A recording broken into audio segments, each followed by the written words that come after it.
I want you to picture the Indo-Pacific not as a battlefield, but as a room filled with armed men, where no one is shouting. And that is exactly the problem. Donald Trump talks tough on China, on trade, on tariffs, on competition, but when it comes to war, to Taiwan, to allies like the Philippines, his voice becomes harder to read. This silence is not strategy, it is uncertainty. And in geopolitics, uncertainty is fuel. Beijing is not guessing blindly, it is watching, testing, normalizing pressure, military drills, gray zone tactics, red lines quietly restated by Xi Jinping. The danger here is not intention. It is miscalculation, a signal misread, a pause interpreted as weakness, a move that cannot be walked back.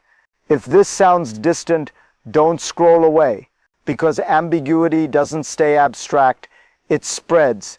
And once it spreads, it reshapes reality. Stay with me, because to understand the risk ahead, we first need to define the problem clearly. What we are witnessing is not a sudden crisis, it is a slow distortion of deterrence. For decades, the United States relied on clarity where it mattered, and ambiguity where it served stability. With Taiwan, ambiguity was deliberate, carefully calibrated, designed to restrain Beijing and Taipei at the same time. With allies like Japan, South Korea, and the Philippines, there was no ambiguity. Commitments were explicit. Mutual defense was the foundation. Now those lines are blurring. The incoming Trump administration sends mixed signals. China hawks inside the cabinet. A president skeptical of foreign wars. Public complaints about allies not paying their share. Ambiguity is no longer confined to Taiwan. It risks leaking into formal alliances, and that changes the strategic equation. Because deterrence is not built on firepower alone. It is built on belief. Belief that a red line is real. Belief that a promise will be kept. Once belief erodes, pressure follows. To understand why this moment is so dangerous, we have to look backward at how this system was built in the first place.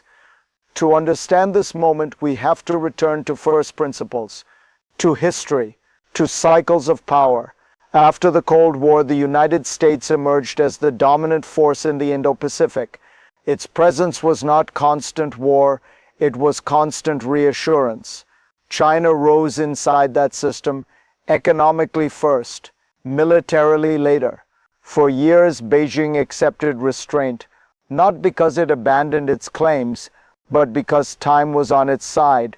As China's economy expanded, so did its ambitions. The People's Liberation Army modernized missiles, naval power, air superiority, and a growing nuclear arsenal. This was not preparation for chaos, it was preparation for leverage. The goal was simple: change facts on the ground without triggering war. That is why gray zone tactics matter. They operate below the threshold of open conflict. They normalize pressure, they exhaust opponents, and they exploit hesitation. This system worked because Washington's role was predictable, even when its response was unclear. What has changed is not China's strategy. It is the perceived reliability of the counterweight, and that shift sets the stage for the first real stress test. The first shock did not come with missiles, it came with patterns. After Lai Ching-te took office, pressure on Taiwan accelerated, not symbolically, operationally. 3 major PLA military drills in a single year, simulations of encirclement, rehearsals for port quarantines. This was not theater. It was rehearsal under the cover of normalcy. At the same time, tensions surged in the South China Sea, especially with the Philippines, a formal U.S. ally. Chinese tactics grew sharper, closer, more aggressive. Then the signal.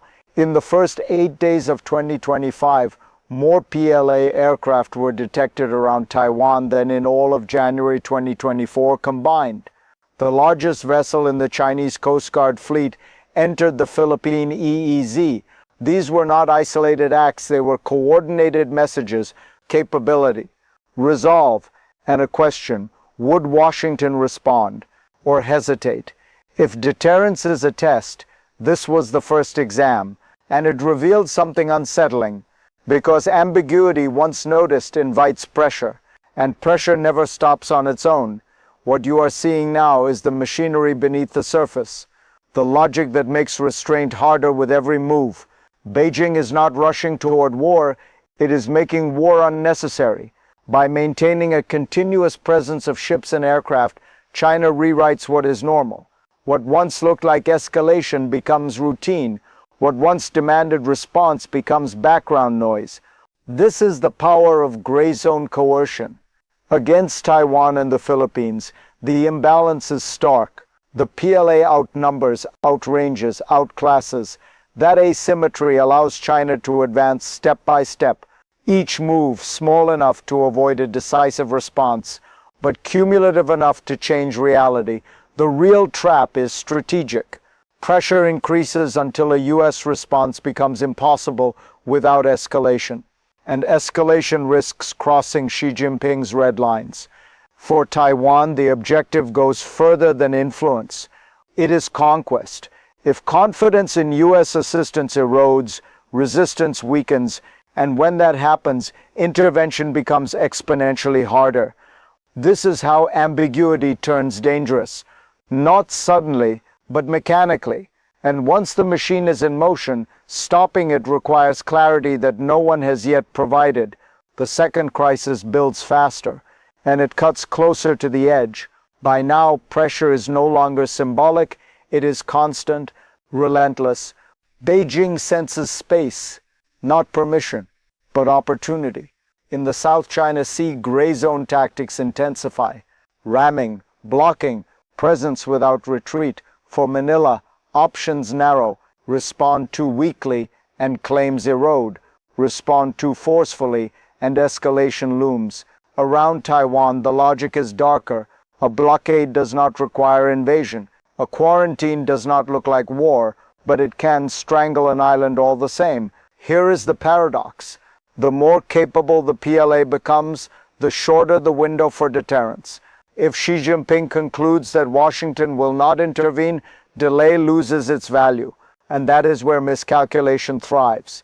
Ironically, increased U.S. arms sales to Taiwan, popular in a transactional mindset, could accelerate the crisis, not by strengthening deterrence, but by offering justification for preemptive action. This is how systems fail, not with a declaration, but with a decision made under uncertainty. And when uncertainty peaks, people, not states, pay the price. Now bring it down to the human level, because strategy is abstract, but consequences are not. If you live in Taiwan, pressure is no longer theoretical. It is the sound of aircraft overhead, the question of whether help would arrive in time, or at all. If you are in the Philippines, sovereignty erodes quietly. Fishermen pushed back, waters renamed by force, and an ally whose commitment feels less certain each year. This is what ambiguity does to people. It replaces confidence with calculation, hope with hesitation. You begin to ask questions no society should have to ask. Should we stand firm or adapt? Should we trust promises or prepare to stand alone? Deterrence fails first in the mind, long before it fails on the map. If this analysis resonates, don't just watch passively, share it, because understanding risk is the first form of defense. And from here, the consequences do not stay regional. They cascade outward. Once deterrence weakens locally, the shock travels globally, because the Indo-Pacific is not a side theater, it is the system. A shift over Taiwan would not stay in the Taiwan Strait. It would ripple through Japan, South Korea, and beyond. Every ally would recalculate, every guarantee would be revalued. China understands this leverage. It is already the largest trading partner of Japan, the Philippines, and South Korea. It dominates critical supply chains, technologies, maritime routes. If U.S. security guarantees fade, economics fills the vacuum, not through coercion alone, but through gravity.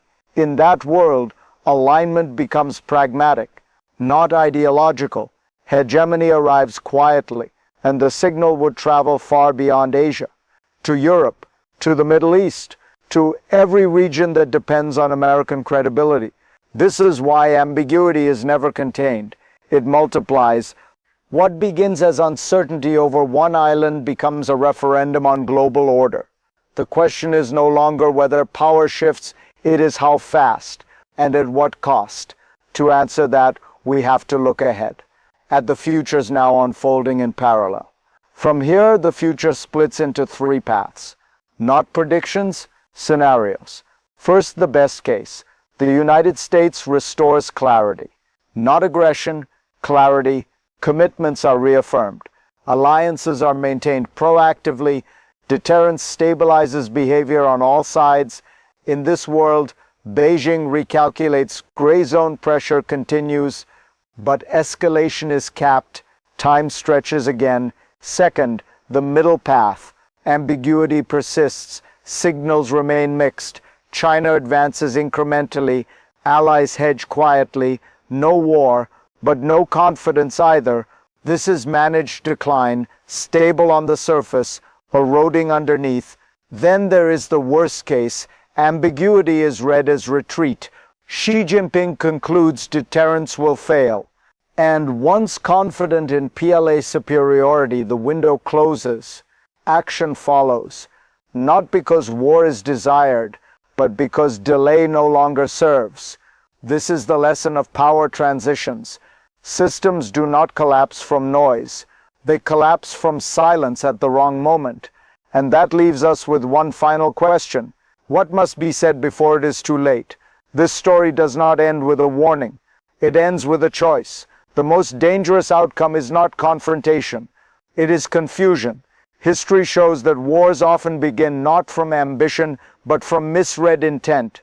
Xi Jinping has said the Thucydides trap is not inevitable. He is right, but avoiding it requires discipline on both sides. For Washington, the priority is not escalation, it is certainty. Reducing ambiguity does not mean promising war. It means making limits and commitments unmistakable. So no leader is forced to guess, because once guessing begins, systems fail, alliances fracture, and accidents become strategy. If the United States wants to remain a stabilizing force in the Indo-Pacific, it must speak clearly now. If this analysis helped you see the system differently, subscribe, share it, and stay engaged, because the future is not decided in moments of crisis. It is shaped in periods of silence.